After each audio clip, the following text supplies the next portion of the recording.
Right, well, it seems like we've got a good crowd here now. So welcome everyone, and thank you so much for coming to this, the first ever event of Oxford's Caribbean Studies Network based at Torch, the Oxford Research Centre in the Humanities. We're a new network dedicated to thinking about the Caribbean in ways which are regional and interdisciplinary, and also to kind of fostering an environment in which scholars from within the university, beyond the university, in the community can come together to discuss these questions. What we really wanted, I think, given that Oxford doesn't have any posts sort of dedicated to the Caribbean and to Caribbean studies, was to create a space in which the scholars who are here across the university could kind of come together, meet one another through a sort of central forum, rather than these just being kind of chance encounters that might or might not take place. And so I think it's really fitting in a way that we're welcoming as our first guest, Dr. Luke de Noronha from the University of Manchester, because Luke did his PhD at Oxford a number of years ago. And I certainly don't remember ever meeting Luke while he was there, even though we did overlap. And so this is exactly the type of connection which I hope that the network is going to foster in future years. We're hugely lucky to have Luke with us today. He's written very widely on the politics of immigration, racism, and deportation. And that's been the subject of his first book, Deporting Black Britons, Portraits of Deportation to Jamaica. And I've got a copy of that here, available from Manchester University Press and all good booksellers, I'm sure. And what the book does really is to give a very vivid, lived insight into Britain's immigration regime and the relationship in Britain between policing, borders, and racism. And while that's the book's kind of main focus, I think it also tells us a lot about Jamaica and about the modern Caribbean itself, about the legacies of enslavement, about political economy, about sovereignty, and about many other things besides. And so it's kind of from that Caribbean angle that I want to sort of begin talking about Deporting Black Britons today. What's the session today going to look like? Well, we're going to begin by just giving Luke sort of about 10 minutes or so to talk us through some of the main themes of the book and some of its main conclusions, perhaps. Then I have a few questions which will hopefully open up some terrain about the book's contribution to Caribbean studies. And then for the majority of the time, we'll have a Q&A for you in the audience to ask questions. And you do that through the Q&A chat box. So I will kind of collect your questions and pose them to Luke. And we'll be wrapping up at 3. So hopefully this will be a really great and productive hour. So without further ado, Luke, we'd love to hear some stuff about the book. Thanks so much for that introduction. And it's nice to be back speaking to people at Oxford. The Caribbean Studies Network didn't exist when I was there. I wasn't there for much of my DPhil PhD, to be honest, but yeah, there was a race and resistance group in Torch that I used to go to, and that was a kind of, it was a really nice space for a lot of young and a lot of undergrads actually working within the humanities on issues of racism. So it's nice to see that kind of interdisciplinary community building going on now with Caribbean studies. So yeah, I think that introduction that you gave is really helpful in explaining that a lot of the kind of interventions of the book, at least until the last 2 chapters, are cited more in the UK context and thinking quite politically about the politics of race and migration in the UK and what stories of deported people tell us about the politics of race and migration in what I call multi-status Britain. But the last bit does get stuck into thinking from Jamaica and the Caribbean, and yeah, I'm excited to be talking about that stuff with you, with focusing on the end of the book. But I thought very briefly I'll give a little description of how the book came about. So as you said, I did my PhD in Oxford, and this is my PhD thesis turned into a book. So I'd done my master's dissertation on the kind of construction of so-called foreign criminals in the media and political discourse around 2006, 2007, when there was a big foreign prisoner crisis. And so I'd looked at the ways in which the media constructed the problem of the foreign criminal or the foreign offender, which has stayed with us right through from 2006 before which didn't really exist as a discursive figure, through right up to Brexit, and I think quite significant in Brexit discourse around the things we can't do, the common sense that we can't adhere to because of liberal judges and human rights legislation. So that was what my master's thesis was in. And I think having worked with migrants and people in the asylum system before this, the reason I'd written about that is because I was interested in the grislier side of the immigration regime, detention, deportation, illegalization. But I wanted to meet people, and having ended up in an anthropology department, really wanted to do some ethnographic work with people after they'd been deported. I'd read some interesting stuff from the North American context, which might be called kind of post-deportation ethnography, but there wasn't much in the UK context, a couple of scholars, but not very much. And that was the kind of idea, was to go somewhere to study, to meet with and learn from people who'd been deported as so-called foreign criminals in a country that they'd grown up in, because it was the policies around trying to deport anyone with a criminal conviction that led to, or that created, a big population of people who'd grown up in the UK finding themselves in detention and then later being deported all around the world. So the Caribbean, that this is, I guess, a long way of saying the Caribbean focus came actually later from being quite interested in the politics of migration and race, and hence maybe why it ends up at the back end of the book in some ways.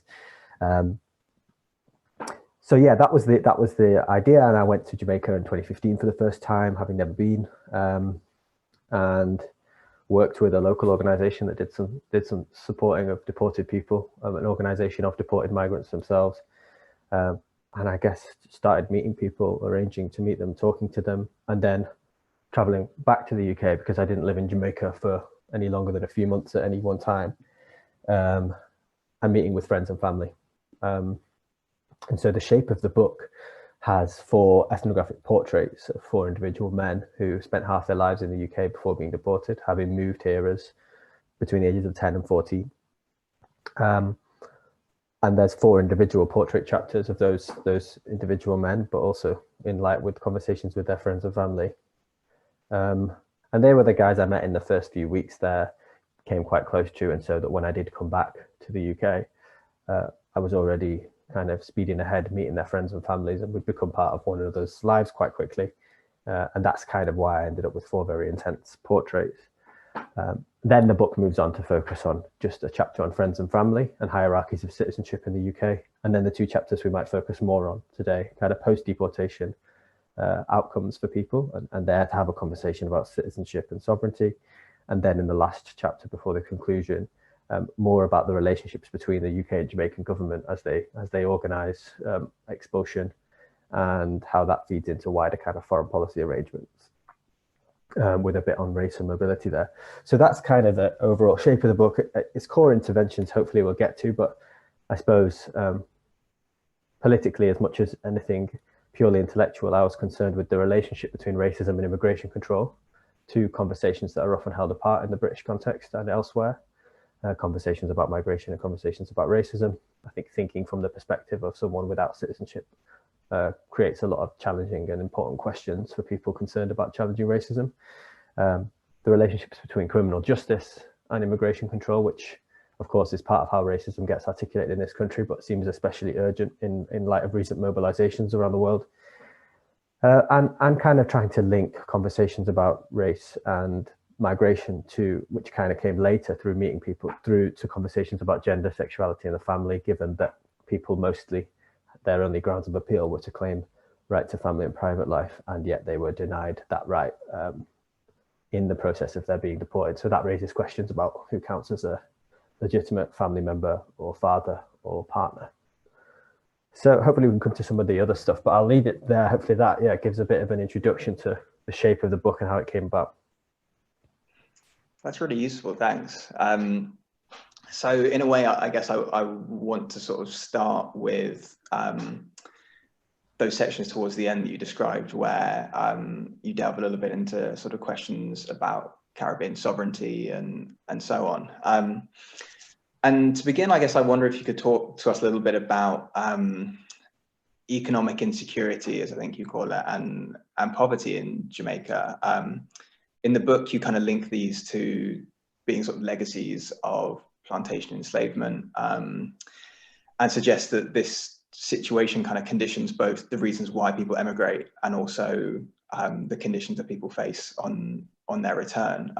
So I wonder if you could sort of talk to us a little bit about the big historical backdrop to all of this. Yeah, I can try to. So I mean, I suppose the firstly the way in is that I went there and spent time with people, and the people who I was spending time with were pretty much solely deported people. I didn't make that many other friends on the campus that much, and I was doing a lot of hanging out and interviewing people. So at first I was very much kind of focused on listing the ways in which people had experienced hardships in ways which are kind of unthinkable in the British context. I mean, that's debatable, but they seemed more stark than even what they'd experienced in the British context. So, you know, experiences of quite extreme poverty, of homelessness, destitution, and fears of kind of violence, both from the police and from other people. And so I was beginning to write about this as, you know, this is about deporting people from I suppose I was trying to think about it without, and as I spent more time there, without making a kind of exceptionalist argument about the specific hardships faced by deported people, which sometimes is what you have to do in legal cases or campaigns. You have to say that people are stigmatized and culturally alienated, and you focus a lot on this, the person being displaced and in the wrong place, as though the problem is merely that this person was really British and shouldn't be in Jamaica, rather than the fact that the conditions in Jamaica are such that accessing basic security and accessing the means of life is difficult for the majority of the population, especially for the urban poor. And so in terms of the relationship between migration and enslavement, I suppose the easiest way to kind of think about that is that the structure of the plantation, meaning that the island was developed solely for export of a handful of commodities, means that in the context of economic development over time, Jamaica has remained kind of restricted in its ability to provide for itself. There's, of course, neoliberal debt regimes and structural adjustment, which have made that even worse from the 70s on. So that the actual kind of strains on the population in their ability to provide for themselves create all sorts of pressures around migration. And that's been the story of the Caribbean throughout for a long time. So my story is kind of one small part of that, I suppose, which is to say that a lot of the people who end up, and one of the things I'm interested in is a lot of the people who end up being deported are returned to the places which they in some ways escaped in the first place. So the British immigration law will make clear distinctions between someone who's a legitimate refugee or asylum seeker and someone who's an economic migrant or an illegal immigrant in the language of policy. But when you actually speak to people, you realize there are lots of ways. I mean, lots of people do claim asylum because of, for example, family feuds or gang violence. But others might not be able to make a compelling case. And yet when they explain why it is that their mum left, moved to England at a certain time, and why the rest of their family are in North America, what they're explaining can be traced back there's a complicated story there, but in terms of why does this neighborhood exist in the state that it does? Why is the political system in Jamaica defined by clientelism and a lack of work? How has urbanization functioned in Kingston from places that were formerly peasant economies, perhaps where people were able to provide for themselves? And so the big backdrop is kind of, it's the story of 500 years of history, but I suppose how I see deportation fitting into that is that when people are reinserted into Jamaican society, it's not as kind of totally outside of these relations, or it's not as kind of totally isolated individuals, which is one of the ways we tend to think about deportation. And of course, in some instances, people are dropped at the airport, they have no family and they have nothing to go back to. But in many others, they end up reintegrating often awkwardly with estranged family members. And there's a whole lot of cultural and social stuff going on. But the places in which they find themselves reinserted to are the ones we should be describing and situating them in relation to, like, why is Rockfort the way it is? How has that come to be, rather than this person is out of place, what a tragedy, which is the way in which sometimes I came across arguments beforehand. Yeah, I mean, like that question of sort of being out of, or people being cast as out of place and so on. It raises so many interesting points about the sort of cultural meanings around deportation in Jamaica. I remember reading a statistic in the book that really struck me, which was that it's something like 3% of all Jamaicans living on the island have been deported from somewhere. And yeah, and for the kind of demographic of men or adult men for whom, kind of the main people who fall victim to that, it's much higher. And so this is a huge population of people. And I wonder kind of what you can tell us about the cultural valence of deportation. Right, and I suppose that's what I'm trying to say as a kind of structural and material and historical argument about what Jamaica is like for people who struggle there, for the sufferers, and imagining deported people as among this group is a different intervention than saying the reason this is wrong is because because in the UK they got used to this and now they're back with that, right? Which is what some people say. I used to have comfort, or I used to have a welfare. Access to welfare, now I've got nothing and it's dangerous and I'm scared and all this kind of stuff. But when you focus only on the individual rather than the context in which they find themselves, you can miss something. And related to that, I suppose, is the idea that the deported person does not have a uniform set of experiences. And it would, though politically it sometimes feels necessary to say, if you send this person back, they will die, which happens quite a lot. If you send this person back, they can't survive. And migration debates tend to force us into these kinds of positions where we have to emphasize someone's total suffering and lack of agency before we can claim any rights for them, or they can claim rights for themselves. But if as you say, about 3% of the population, according to the statistics I found, of the people living on the island were people deported from almost all of them from the US, Canada, and the UK in the last 20 years, perhaps a little longer now, 25 years, because it's really 96 from North America when you start to see, with the act that has a long name and I can't remember, that Clinton brought in an act about automatically deporting anyone who's defined as having a criminal record, that you see the spike, and you see that a lot of Jamaicans being deported from the US, more than the UK, apart from the UK, hit high numbers in the early noughties. So at this point, you've got people who've arrived back from North America, Canada, and the UK involuntarily for the last 25 or 30 years. You've also got a whole bunch of other people who've returned for different reasons. I mean, the returnees, it's interesting to think about deported people and returnees who arrive to retire. And you've got very different ways in which they find themselves engaging culturally and in intimate ways with family. And, so ethnographically, you find that the person who didn't have any family is the one who actually gets, has a girlfriend and starts a family quite quickly and ends up feeling some kind of home. Someone else might have relationships that work for a couple of years with their auntie, and then they die and it doesn't. So there's a kind of whole series of things that happen over time, which I guess the post-deportation focus brings into light, because it's not what happens when they land and what happens on the flight and what happens in detention, which is what the kind of migrant activist frame is here, understandably for the right reasons. But I suppose what you see is that people survive or not differently over time. That if you go to, so if 3% of the population are people who've been returned in the last 25, 30 years, then the majority of them will be men of a certain age. Some will remigrate if they can find a way. Most find it very difficult to. But so that, I suppose that means that the ways in which someone's read culturally and stigmatized as a deportee can be very strong, can be the reason someone doesn't get a job, or the reason someone's kicked out of their family home. But if we overemphasize this, I guess we miss some of the ways in which those cultural relationships and people's own identifications don't stand still. And I try and write that somewhere, that calling it Deporting Black Britons is not meant to say that these people are really Black British, because how they relate to Britain and Jamaica will change over time, and did over the time that I'd known them. So that's another slight intervention in there, I guess, is that where some literature has emphasized stigmatization of deported people. I think it's also interesting to think about how that changes over time and is very different for different people, and how people are competent in lots of ways, both Jamaicans who haven't left and Jamaicans who are returned, in navigating these kinds of things as they go about trying to survive and build relationships. Yeah, I mean, that's so useful.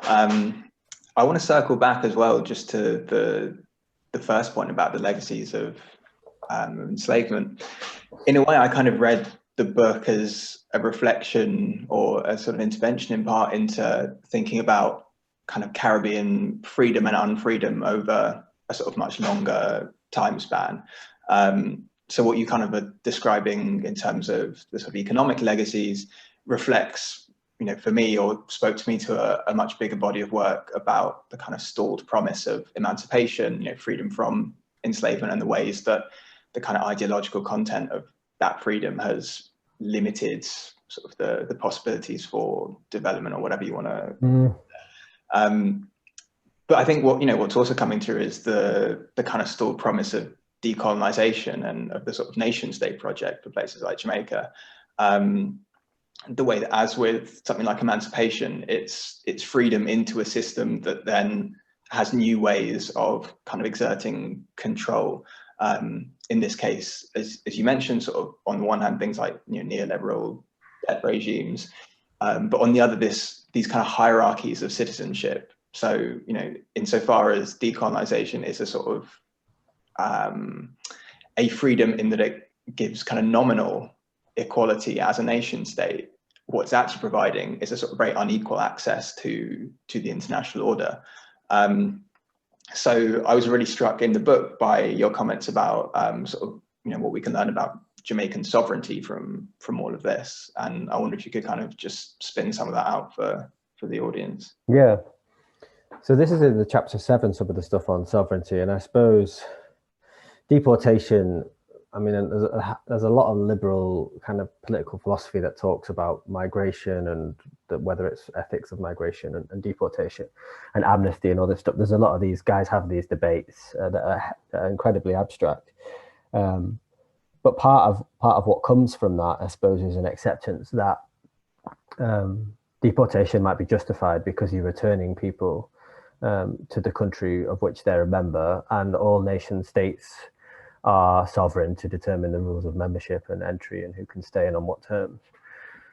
I mean, the fact that that even is a debate is quite shocking when you think about the history of the 20th century and before, in terms of, exactly as you say, unfinished emancipation and kind of false promises of decolonization. And I suppose there's a bit where I talk about sovereignty by borrowing from a scholar, Merav Amir, who talks about avoid sovereignty in the context of the West Bank.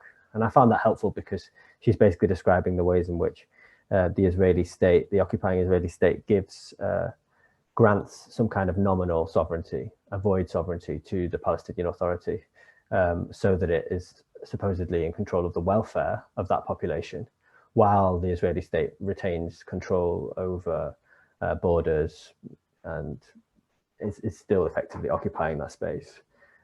And economic extraction and exploitation. So this seemed to be quite an apt metaphor for what we can think of in the Jamaican context. I mean, the idea that Jamaica is sovereign when you look at its debt profile, or when you think about how its economy really functions.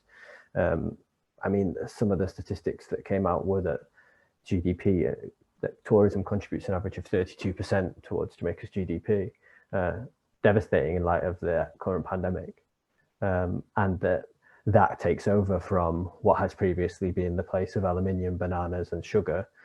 And so when you think about in terms of sovereignty and the kind of what sovereignty does and what independence does, and what citizenship does, is create a kind of a false sense that this place has been decolonized and that there's a national economy and a set of national policies which determine the fate of the population. But it's not very hard to come to the opposite conclusion, and that actually the continuities with the colonial system are clear, especially, I think, when we focus on who gets to move and how.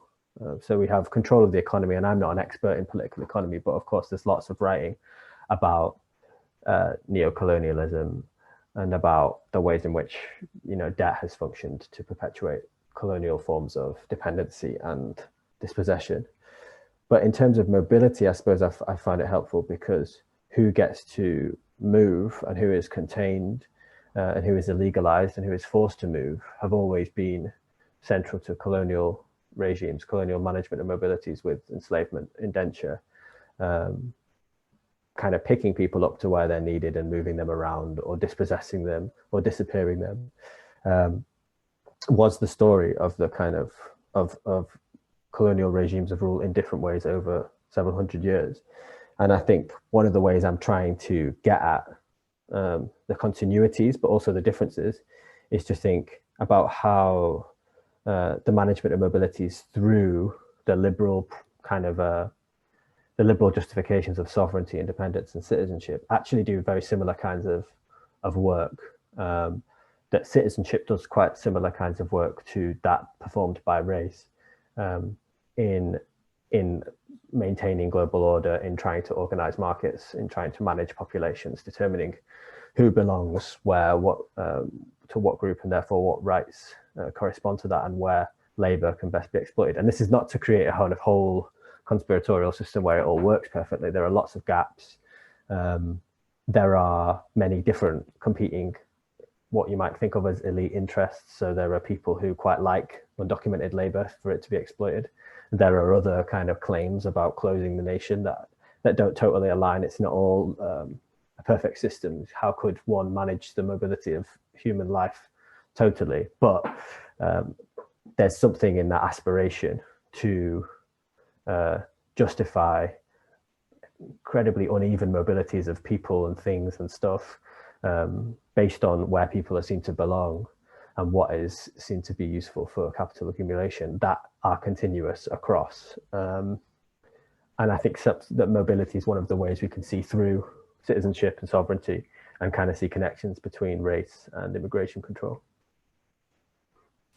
Absolutely. And I mean, I'm really reminded of the work of Yaramar Bonilla about sovereignty in the Caribbean. It just makes it such an interesting place to sort of study these things when you have, on the one hand, nominally sovereign places like Jamaica that are facing these types of issues, other kind of nominally non-sovereign places, so overseas departments of France like Martinique and Guadeloupe, where they're members of the EU, have access through that French passport to forms of mobility that are sort of beyond the reach of people living kind of elsewhere in the region. So and there's an awful lot, I think, in there about kind of Caribbean sovereignty and borders. While we're just waiting for people to submit some questions through the Q&A, so do get those rolling in, I'll just ask one more that I had, which was to sort of turn to thinking a little bit about method. So we're very used, obviously, to kind of migration narratives in Caribbean literature and writing, sort of narratives which are outwards from the region towards the US or the UK or wherever. But it seemed to me that kind of what you were doing here was experimenting with almost the reverse, a kind of like deportation narrative, or the writing of deportation narratives. And so I wonder kind of whether, on the one hand, that was like a kind of conscious narrative choice, and on the other, if you could just tell us a little bit more about the way that you chose to sort of use these 4 cases to narrate it, to give one of those individuals the afterword to write all of that sort of thing.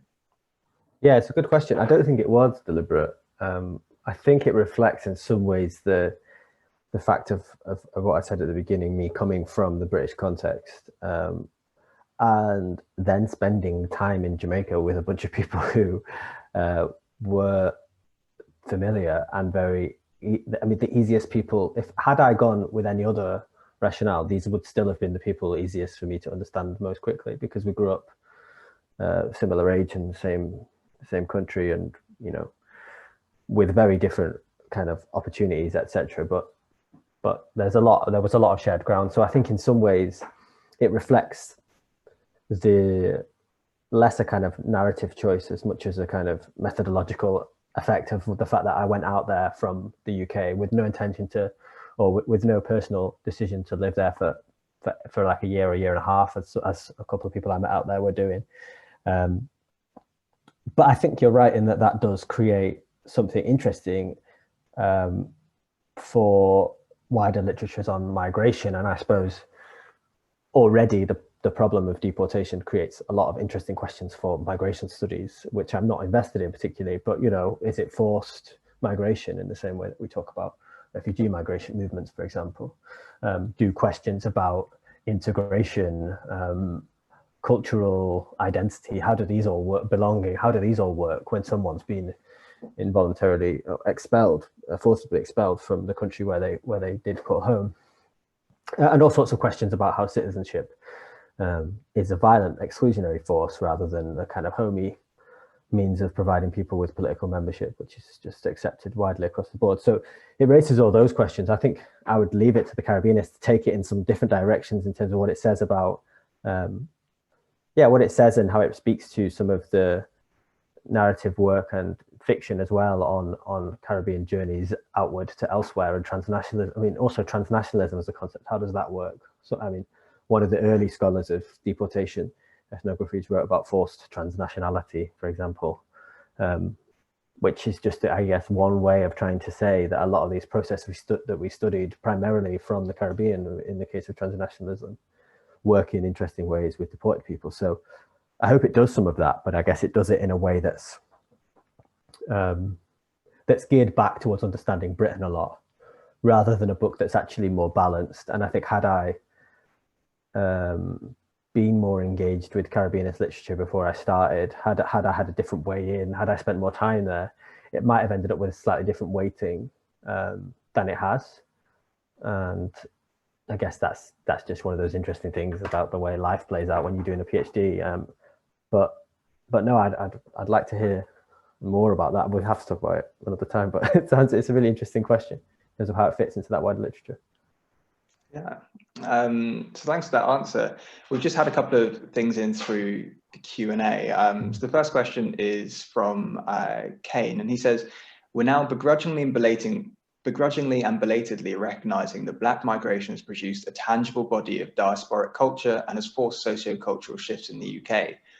Are there similar cultural shifts being specifically engendered by those who are and have been rejected citizenship, perhaps outside the national boundaries we're comfortable engaging with, that we're neglecting as scholars and students engaged in Caribbean narratives?"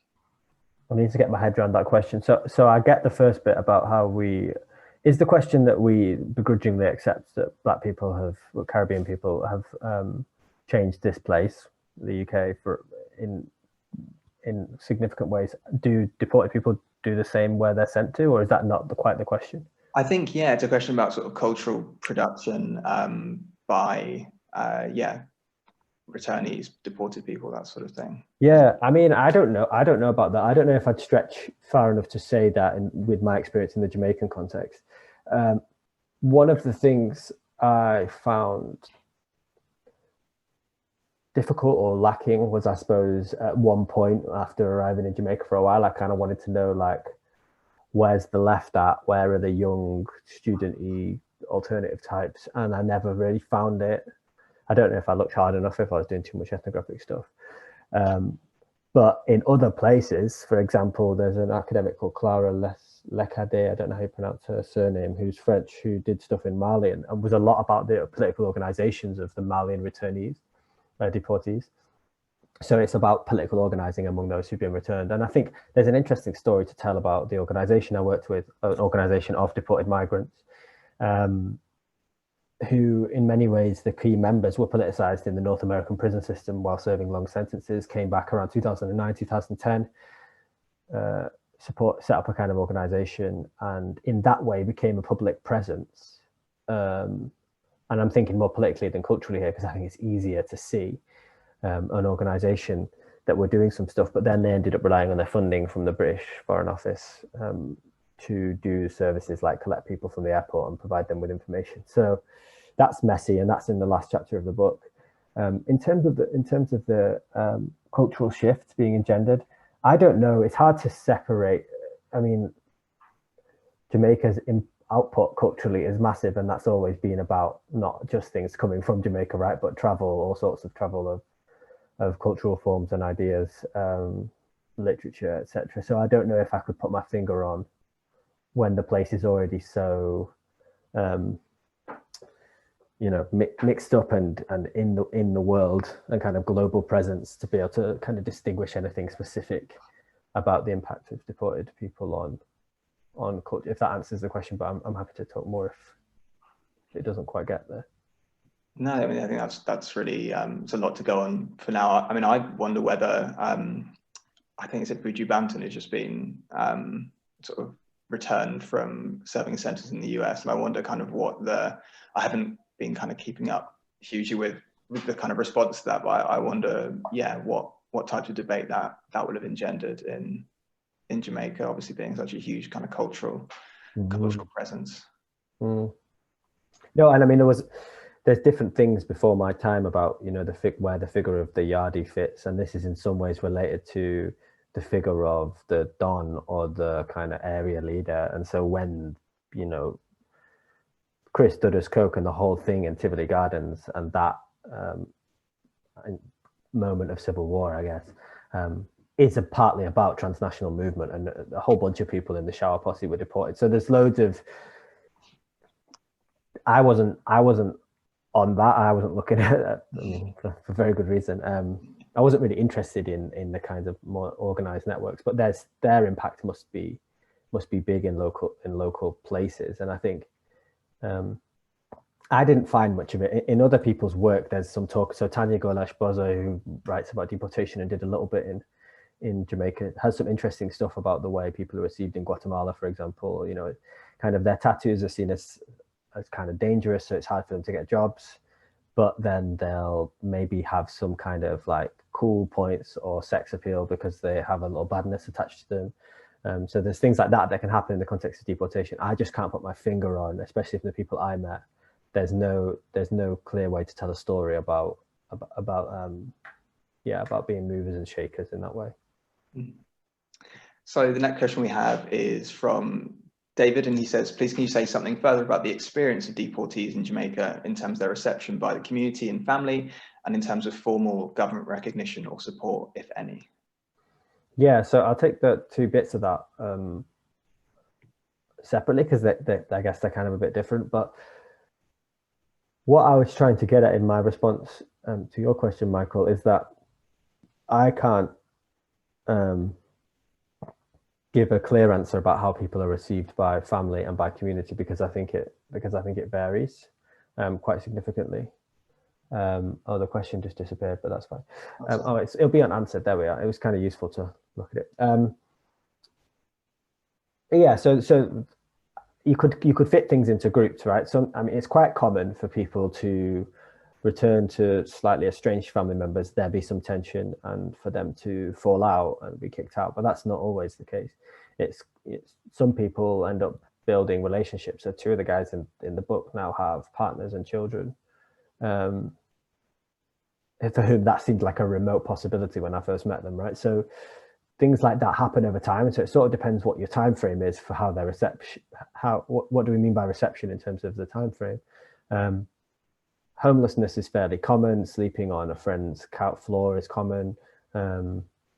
Not going somewhere and finding it a bit dangerous and not knowing what to do is common. Spending all your time on the phone back to your family and children and loved ones back in the UK is very common. Smoking lots of weed to deal with kind of serious distress and trauma is very common. So the reception by community and family is sometimes hostile, and sometimes there's of course a narrative on you had a golden opportunity and you wasted it, and stigma and all those things. But I guess I'm always trying to balance that with the fact that, like in lots of conditions of real stress, there are people who provide you with support and people who don't provide you with the right kinds of support, people who take advantage of you, given your lack of kind of connections there and dependence on reverse remittances, you might call them. So yeah, there's no, we could list some things that happen and that are very common, but I wouldn't want to fix the reception of family in that way. I mean, I think also the response is quite mixed. I think people think that sending someone back when they've grown up in another country is not fair a lot of the time. I don't think that there's wholesale kind of these are bad people, and that narrative has changed in different ways over time as well.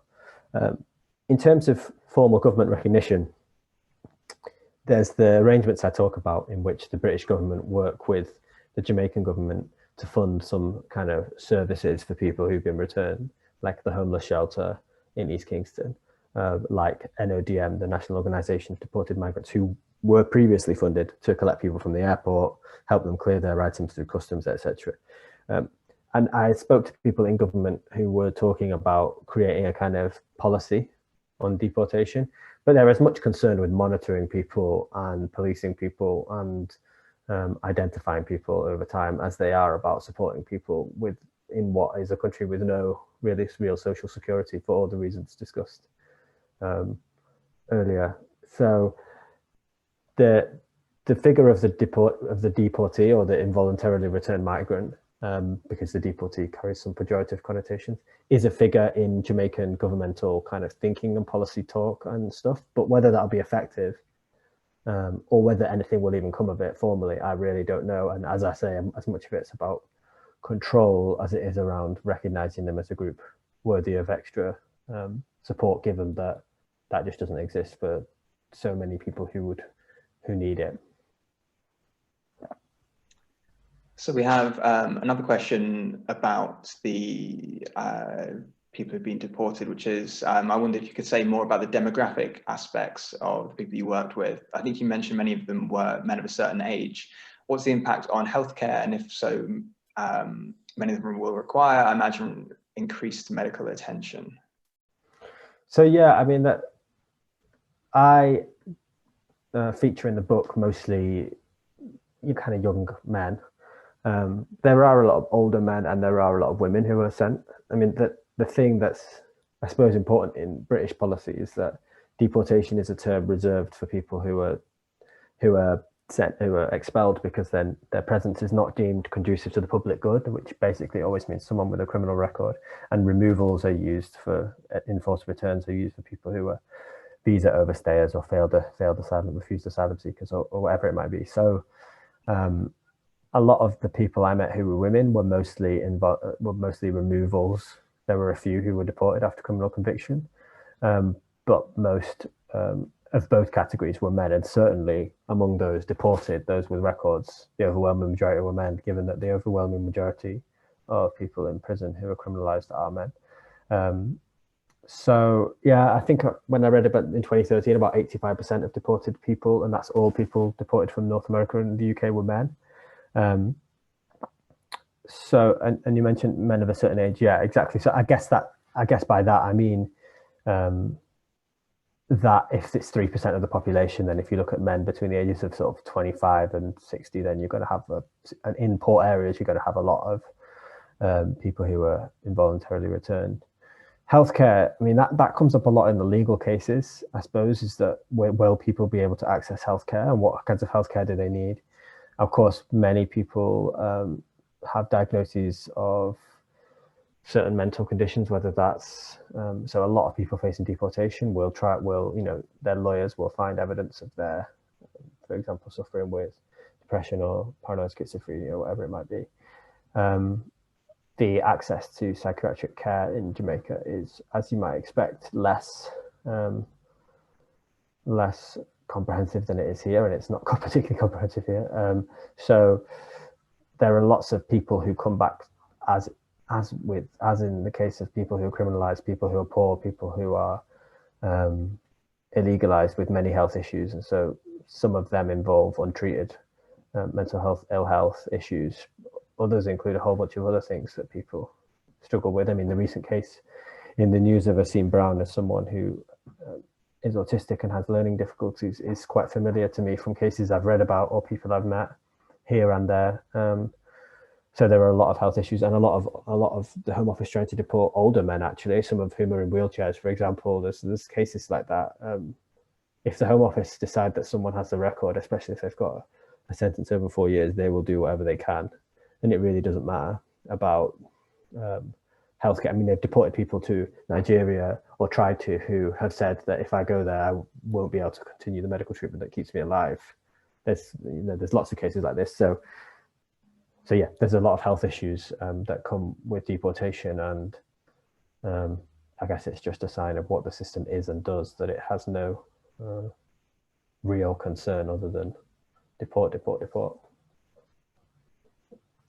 We've got another question, which is, could you expand on the role of sexuality and homophobia in movement out of the Caribbean? Yeah, I mean, this didn't come up that much in my work, in the sense that what you might be referring to is that people who are LGBTQ fleeing situations in the Caribbean and in Jamaica, and migrating for that reason, and then some of them being sent back, which does happen. I didn't meet anyone particularly in that situation. I've been involved in cases as an expert witness in which people are making claims on the basis of their sexuality. So, for example, one of the people who I did interview and is in the book was a woman who is bisexual and tried to claim some protections for being returned, for both for her sexuality and for another reason about fearing, but was unable to evidence it. So there's a bits in the book about people who are compelled to perform their sexuality in certain ways, including heterosexuality, to try and gain rights on the basis of family life or protection rights, like on the right to asylum, and the ways in which that's incredibly restrictive. And I kind of do a little, radical kind of queer thing about how no one should, we shouldn't be claiming that deportation is wrong because it destroys families, but that it's wrong because it's wrong, and we shouldn't have to make our connections to other people legible to the state in a particular way as genuine and subsisting. So that's the bit that I focus on in my book. But in terms of migrants who leave the Caribbean, and kind of central to their story from their immigration right through to their possible deportation is a story of oppression on the basis of being non-heterosexual. I haven't got to know anyone properly in my work who fits that description. So I'm probably not the best person to. So we've got a really good question here, which is, I'm wondering about migration after deportation. Have any of the deported people you've spoken to moved elsewhere or considered moving elsewhere after arriving in Jamaica? Probably not back to where they were deported from, but maybe to other places in the Caribbean. Yeah, I mean, I've talked about it with people in a personal way, like, if Jamaica's so hard, is there anywhere else? You've got a CARICOM passport, do you have any way of, I mean, it's never worked out like that, that I've known. So I've always been, when I spent time in Jamaica, I kind of, I don't know, some kind of hope based on nothing that there'll be a family friend in St. Lucia and it'll be calm there and they won't be scared of being killed or whatever it might be that people are scared of in the place where they live. So I have spoken about it with people and with people's parents and stuff. But I don't actually know people who've moved to other parts of the Caribbean. I know people one person who managed to come back to the UK after having an attempt on his life, using, I don't know how he managed to get across the border with a fake passport, but managed to do that, and now he's reclaiming here. I know of people there are extra legal ways that people try and find to move, if not back to the country that they're deported from, close to it. And of course, you might remember, I think it was last year that it was Boris coming in, that they made this whole fanfare about how people who are being deported as foreign offenders and who find re-entry should be, the criminal sentence should go up to 10 years or something. And actually it was they were just making an issue where there really doesn't really happen on a very big scale.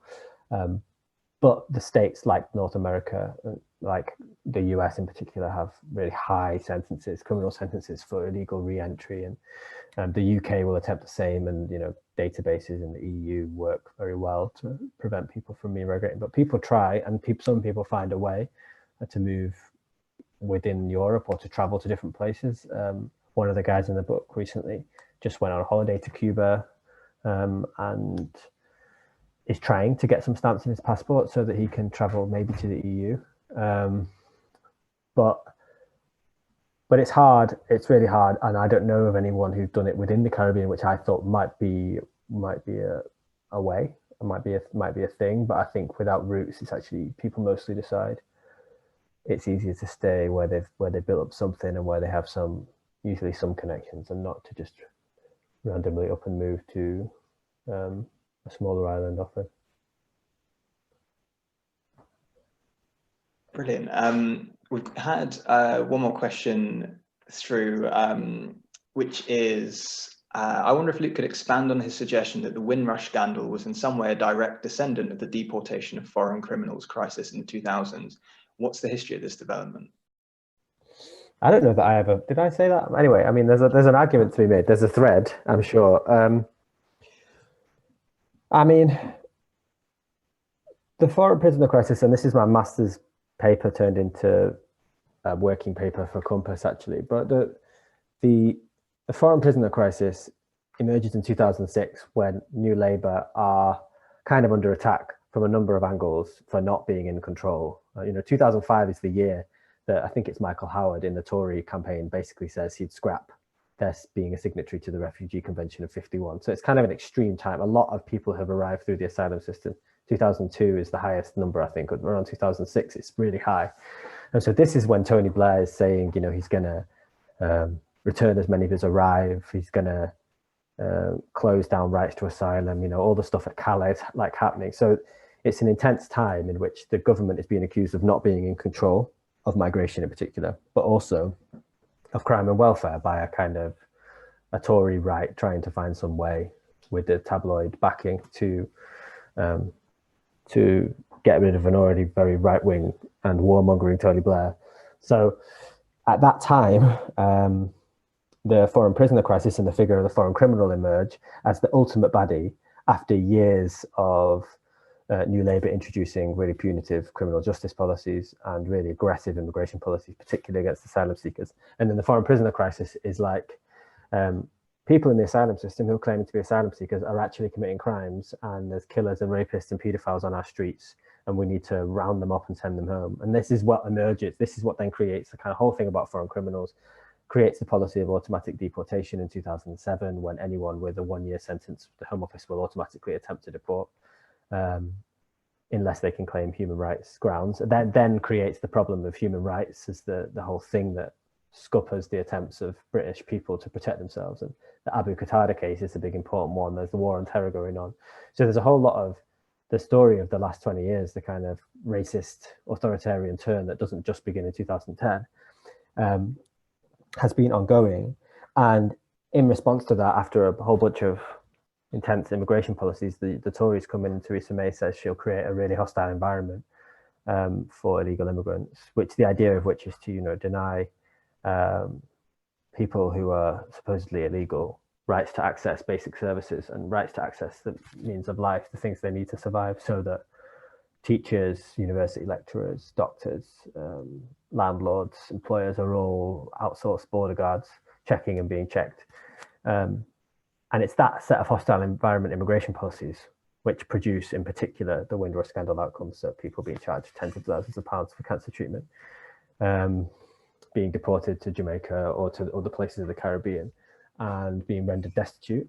So the Windrush scandal is an effect of the hostile environment, which is kind of connected to, in a way, the foreign prisoner crisis, because all of that is a long story about how you create such resentment around migration that means it becomes possible to effectively deny people access to anything in the hope that they'll up and leave because they're destitute, can't open a bank account, can't drive, can't work, can't rent.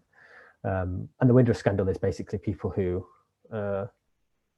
get caught up in that, and who, according to the liberal politics of people being put in the right boxes, shouldn't have, because they came before 73, so they had a right of abode. But my book, if anything, is to say, what about people who arrived in the early noughties? Never mind people who arrived after 73. It's a very arbitrary. And the Windrush generation doesn't exist as 48 to 73 until the Windrush scandal. For me, the Windrush generation of 48 to 62, before the first Commonwealth Immigrants Act, the first 14 years or so. So the 73 then becomes the point at which, if you're before, you're part of the Windrush generation. So a whole bunch of, I have critical thoughts on the ways in which the Windrush scandal, we should all do when the Mail and Jacob Rees-Mogg are all calling it a great harm. We should all pause and reflect on what's so comfortable about moving the goalposts in that way. Yeah, and in fact, there's just one more question that's come in, which I think we'll have to make our last one, but I want to put it to you because I think it sort of sums up really what you're saying there, which is you mentioned Nasime Brown, who, as well as being autistic, was convicted under joint enterprise. Do you find that focus on unfair deportations reinforces the idea that there are actually fair deportations at all? Yeah, it can do. I mean, yeah, it definitely can do. But I suppose the political question is, if you can't make compelling arguments to end all deportations at once, which kinds of arguments do you make in the cases that start to resonate with people? So, for example, with Nasime Brown, I think you can make the case that, for example, his experiences of joint enterprise reflect wider systems of racism in the criminal justice system, which mean we should be cautious about the very labeling of someone as criminal. So if we say joint enterprise is used in a racist way, we can expand that argument to say, well, this is not about it's not about him being innocent and the others being guilty. Rather, it is about the uneven ways in which some people are criminalized. And therefore that makes us cautious about the fact that criminal solutions are the ways to deal with social harm. So that's the way I would think of it. That doesn't mean you can't use Nasime Brown's case or joint enterprise. It just means the arguments you make are not to do the same thing again, where you say you shouldn't deport people who have learning difficulties or who are autistic or who are disabled, and you shouldn't deport people on joint enterprise. But obviously, if someone's has full capacity and commits a crime that they're responsible for, then so there's always a danger when we make specific arguments in specific cases that we are removing the goalposts. But I don't think we have to. I think we can say joint enterprise equals racist criminalization equals criminalization is maybe not the way we want to go or the world we want to live in. Being autistic is a way of thinking about people's vulnerability, people's and people's, the ways in which people will struggle when they're sent to somewhere without a social support network. It's especially marked for him because he doesn't know that he can't get the bus from Dudley back to Dudley if he's in Jamaica. So therefore we have a kind of story that resonates with people that's incredibly sad. But that can help us as a springboard to make a wider argument about what deportation does and what it really means and represents. Thank you. I think that's probably a good place to finish for today. So first of all, thank you to everyone for coming. Thank you for your attention and for your questions. Thank you so much to Luke for fielding all those questions and for a brilliant discussion of a wonderful book, which, as I say, I can only recommend. We're going to be meeting again in 2 weeks' time on the 27th of October. We have Colin Diane coming to talk about Haiti history and the gods after 25 years. And that will be again on Zoom from 2 till 3. But you can find all the details about that and all our other events either on the Torch website or on Twitter. We're at CSN Oxford. And we very much hope to see you all again. Thank you very much. Thanks so much, everyone.